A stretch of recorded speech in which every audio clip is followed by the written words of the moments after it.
stay positive and stay with good energy. Love it. I love it. Okay. You have a great day. You too.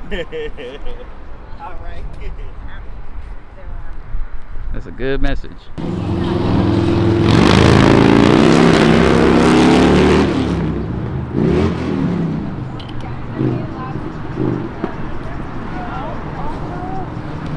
I'm hungry. Don't get this. Don't get this.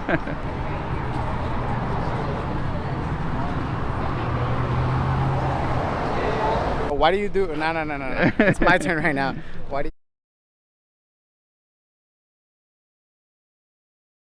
Maybe. Enormous. Those type of.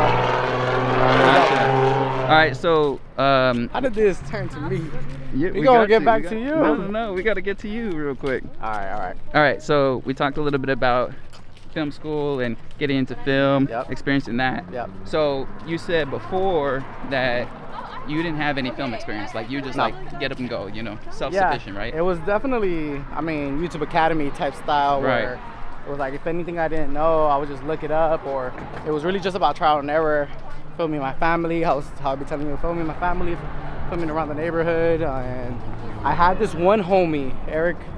A lot of people call him Spill Eric now because he started this music company. What do you call them? I forget what you call production companies when they make them film and everything, but music labels. Music label. He made a music label called Spill Records, and so I thought, but when I met him, he was just making vlogs around Compton, and I thought that was really tight because I didn't know anybody who was a YouTuber who made videos, who had these skills, and he was doing cool shit. Like, he had creative ideas. He was always doing different things, and it was always very interesting and entertaining to watch. So I hit him up, and this was when I was going into my first year of high school, and I was like, yo bro, like, if you ever need anybody to hold your camera, to help you out in any videos or anything, like, let me know and I got you. I'm trying to learn. And from there, he didn't trust me. He was like, I was like, who the fuck is this?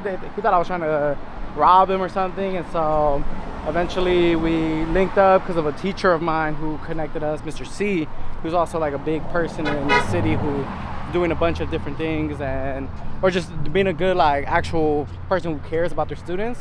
And so he connected us, and never from there, bro, we've had this friendship. We've worked together a lot. In a lot of ways, I teach him a lot of things now about film, because he ended up transitioning instead of to film production to music production. And so a lot of things where I guess are more traditional film, I'll let him know about that. Or I'll support him if he ever needs anything like that. And yeah, I learned a lot from him though. A lot of what I did learn originally was because I didn't have a camera, I would hang out with him. He had a Lumix GH5 or GH4, something like that. A good camera, like a 10-bit, nice camera. And that's where I learned a lot of just like how to actually use a real camera that has buttons, that isn't just my iPhone. And that isn't just automatic. And so, yeah, it was pretty cool, bro. Very cool. All right. Well, getting into going in the studio, you know, like going into your first film experience or just getting used to that environment, what's one thing you learned compared to going on your own? So, basically traditional film versus just doing it alone, like doing it solo filmmaking. I would say for me, definitely solo filmmaking is a lot funner because you could just do shit. You don't gotta like wait for contacts, for shot lists, for this or that. Like you literally just have your idea and then you go out and shoot, and then you get the practice of remembering the shots that you need so you don't forget it. Because when you're first starting, you might put it like on your note tab or something like that just so you have a reminder. But once you get to traditional film, there's a lot of steps, procedures, which makes sense for bigger productions. But a lot of the time, when you don't have budget like that, or when you're just really running gun and the idea is just kind of like going with the flow, it's just a lot simpler. It's a lot just easier to just pull up, get the shots that you want to get when they get to you, and it's kind of a creative muscle that hits differently. Versus when you're on set, you need to account for time to get creative, because most of the time you're just trying to run and get all your shots, which doesn't usually allow for it. Especially if you have no budget, you gotta just run.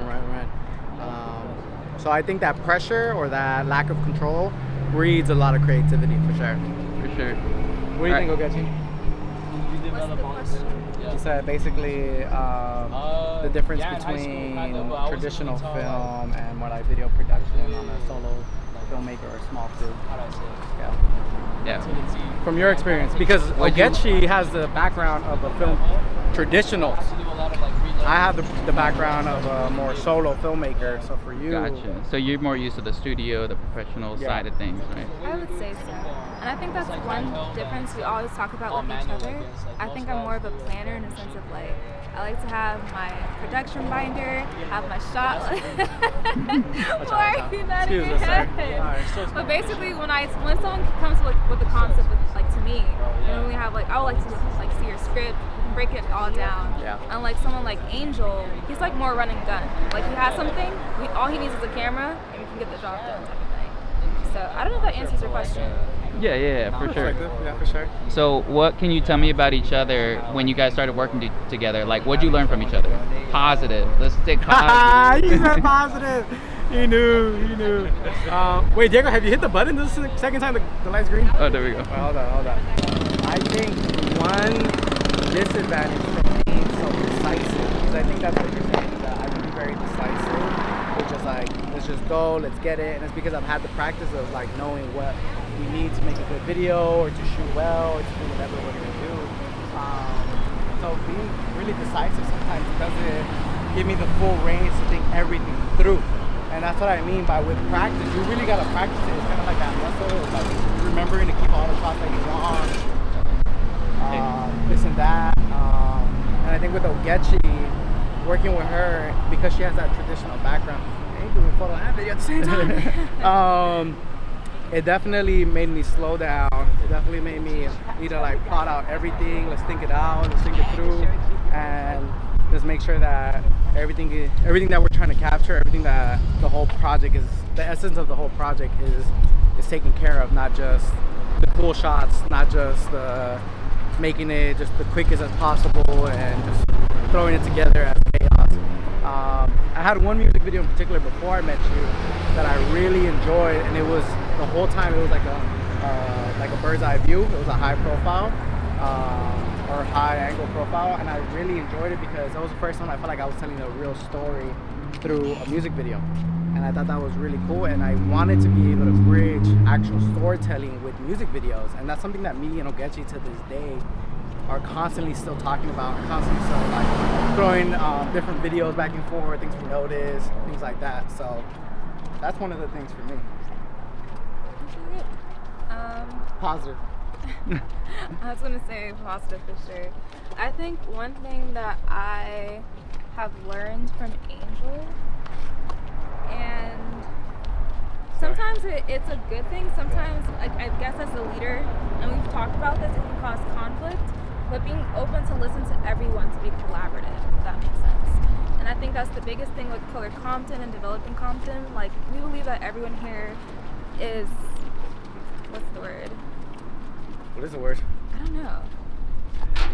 Unique? Equal? Special? No, special for sure, but like everyone has their own, I guess like everyone has their own gifts per se. Yeah. And everyone is able to use that gift and bring it to the table to make whatever idea, concept, event, whatever it is, to make it happen. You know what I mean? We can use everyone.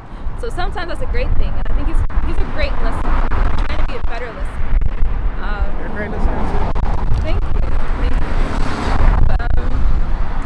Yeah. Sorry, I'm not really great in these interviews. This is What are you caught me talking off guard. about? You're great at interviews. You sound very good. So what's something you feel like specifically you learned from me, or that you've grown, like something you've explored further after us working together? I think one thing I It's a realized. fire angle. Yeah, that is. I think one thing I realized about myself, which we've kind of briefly talked about, is that yes, I am prepared, but I can definitely be an overthinker, and that sometimes wastes a lot of time. You know what I mean? That's when his decisiveness comes of like, we just have to make a decision, we have to make a plan, and just go with it right away. So there's a good balance between both of us of planning and also just getting the job done on time. That sounds real true to me. That makes sense, and I think in that way we often like balance each other out. Yeah, I was gonna say we're like oil and water, but not really. We're still Fire learning. and water. We're still learning. Yeah, because we definitely we definitely also bump heads a lot, but in that way, because I think we got love as our foundation, we still always work together. It always makes sense for us to work together and just like be patient with each other and just be human with each other, really. Because we know that, I think I always want to see the stories that Ogechi wants to tell be made and be shown, and I think she wants the same for me, and she wants to always be helping me, so it's kind of like that. Yeah. For sure. Yeah. This interview was of him at first, and Really? Yeah, he it's switched more it. friendly. He switched it. That's usually what from happens. Me to us now. Oh, man. I'm good at that. I'm nervous. All right, so Ogechi, you're not from Compton. Oh. Can you tell me a little bit about the difference of where you're from and what Compton's like to you?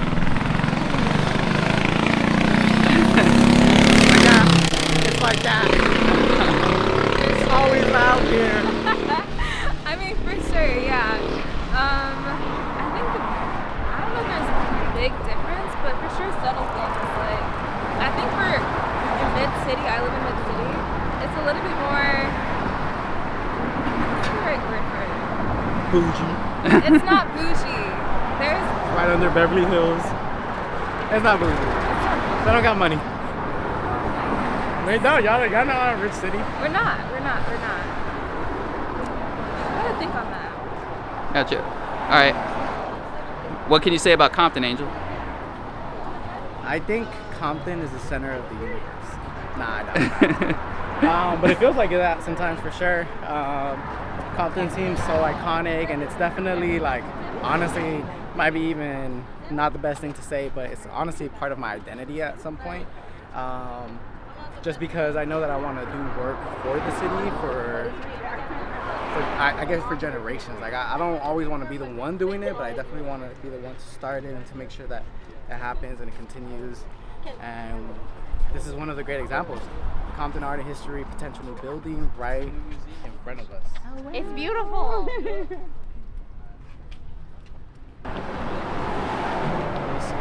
are now at our new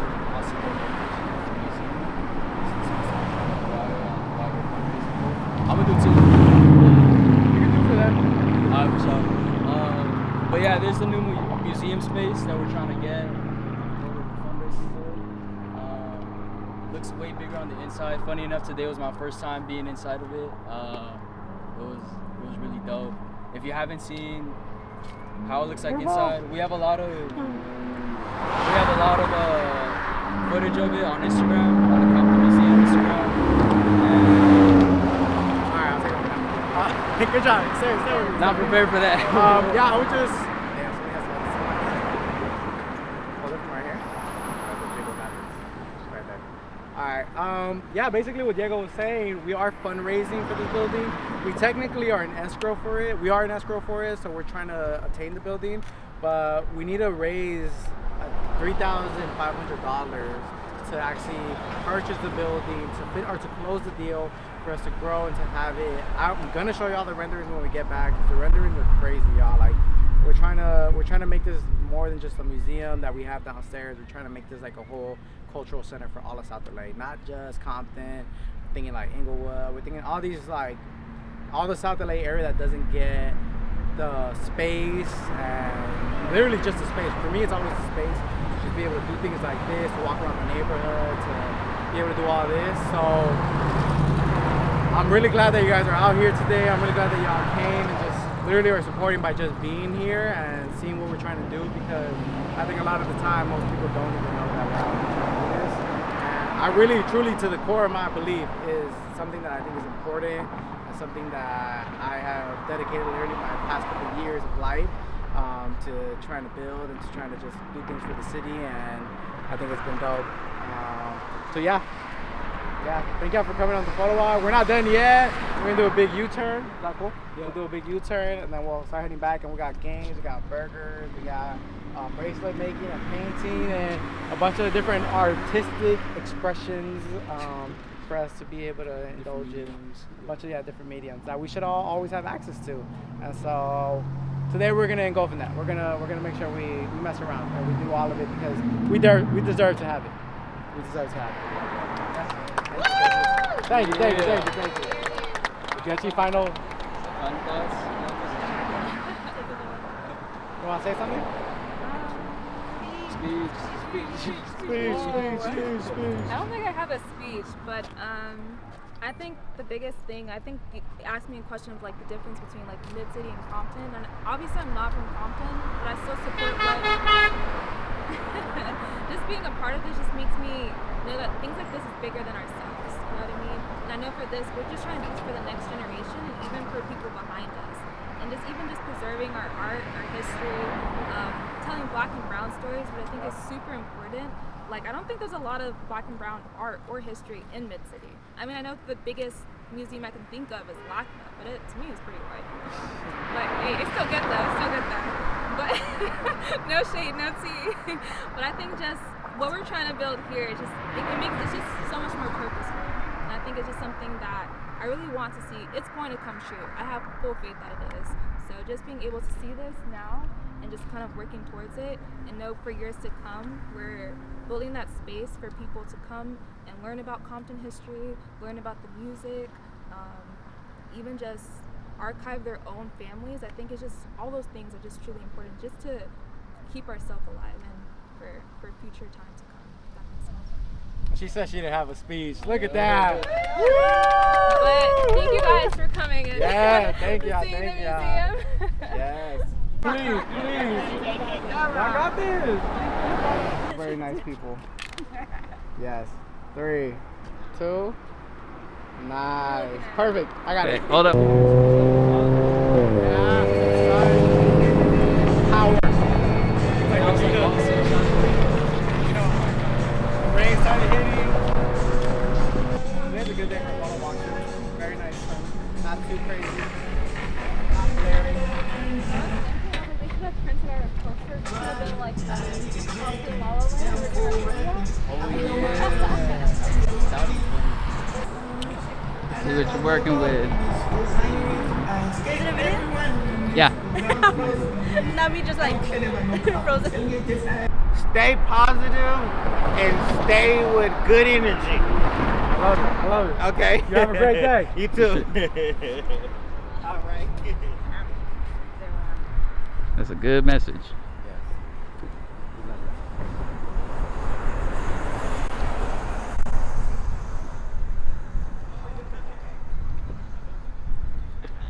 Always playing the same song.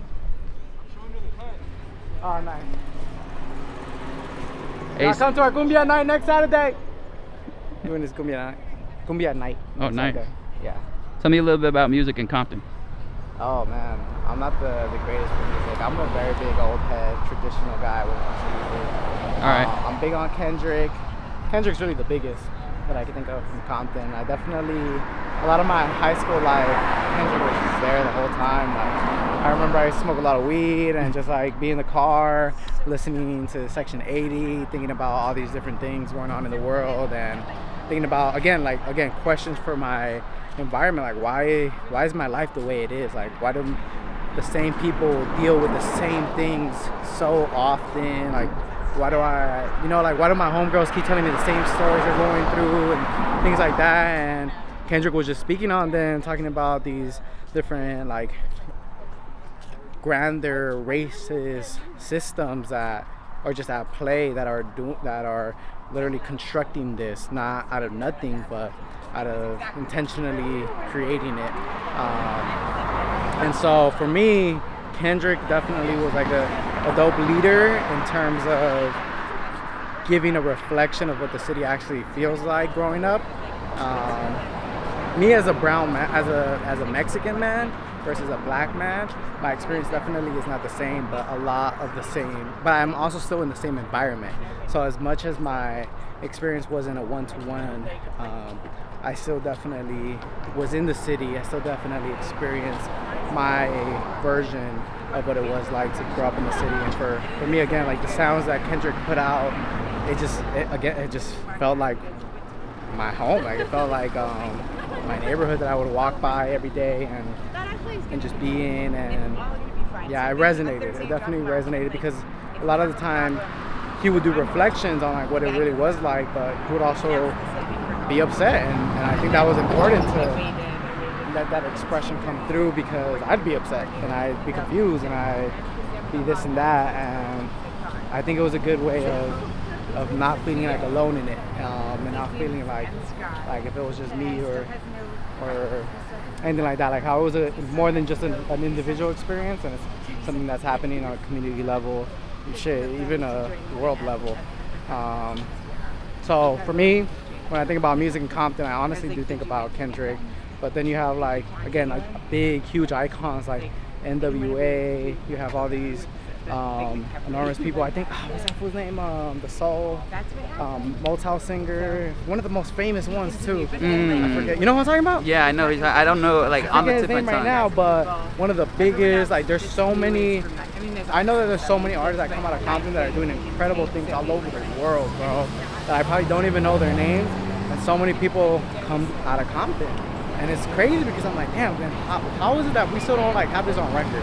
How is it that we still don't like have money coming into the city to help the community? You know, like to actually build something here for that, so that more kids can have opportunities to get into music, to get into film, to get into whatever it be they want to get into. So, yeah, I think artistry in general, Compton is such a creative city and definitely overlooked, definitely underserved, and we try and change that. For sure. Okay. Speaking about artistry, and we're on this photo walk, right? Yeah. And you know, in the past, like Compton has kind of like a notorious reputation, right? To this day. To this day. Bro, we be posting things on TikTok now that are like blowing up and everything, and it's great, but we get so many ignorant comments that honestly, it was so upsetting. Some of them are like just still very much like black against brown, which I think is so interesting because Compton is now majoritarily Latino, right. And two, we're trying to break away from those systems. We're trying to break away from that literally putting black and brown people against each other and trying to build each other up. Like, we know that there's no way for us to win if we're not doing it together. We know that, yeah. So it just made no sense.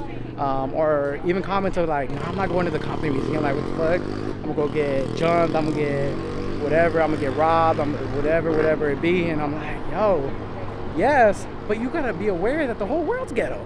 Anywhere you go in the world, you gotta be looking out. You gotta be, just be aware, be respectful, be aware of your surroundings, be respectful of where you're at, and bro, like that's how it is all over the world. Like, why are we acting like it's just Compton just because what Ice Cube talk about it, because Dre talk about it, because this or that? Like, I get it. LA in the 90s, completely different environment. But we in 2025 now. We have the internet. We know we have literal people that are doing the work to disrupt those narratives, to talk about all the incredible people that are out here doing all these incredible things. So For sure. I think there's not real excuse except for wanting to stay in this mindset of over there is bad, over here is better. So let's focus on us, let's be individual, and let's not even think about them ever. Let's not try to help out anyone else except ourselves. So I think it's all by design. I think it's definitely intentional. It's definitely a reason for the way that things are all over the U.S., all over the world. For sure. Yeah. All right, let's stop right here. I want to do a quick turn right here. I really want to give an enormous shout out to all the people who did pull up to the photo walk. I really like these intimate photo walks, even if they're not the biggest group, because we actually get to talk to each other. And for me, that's one of the biggest things, is that we're here to just take up space. We're here to just provide the access of the people, to bring people together, to give them the ability to buy film, to develop their own film, to do all these different things. But even as an organization, we're literally just here to be the space for people to have the third space, to do whatever they like to do, whether that's painting, whether that's music, whether that's photography, whatever it be, really. So yeah, I want to shout out all the people who did pull up and say thank you, because y'all are literally the reason we do it all. Every day and you make it flow with me, flow with me. You make it flow with me.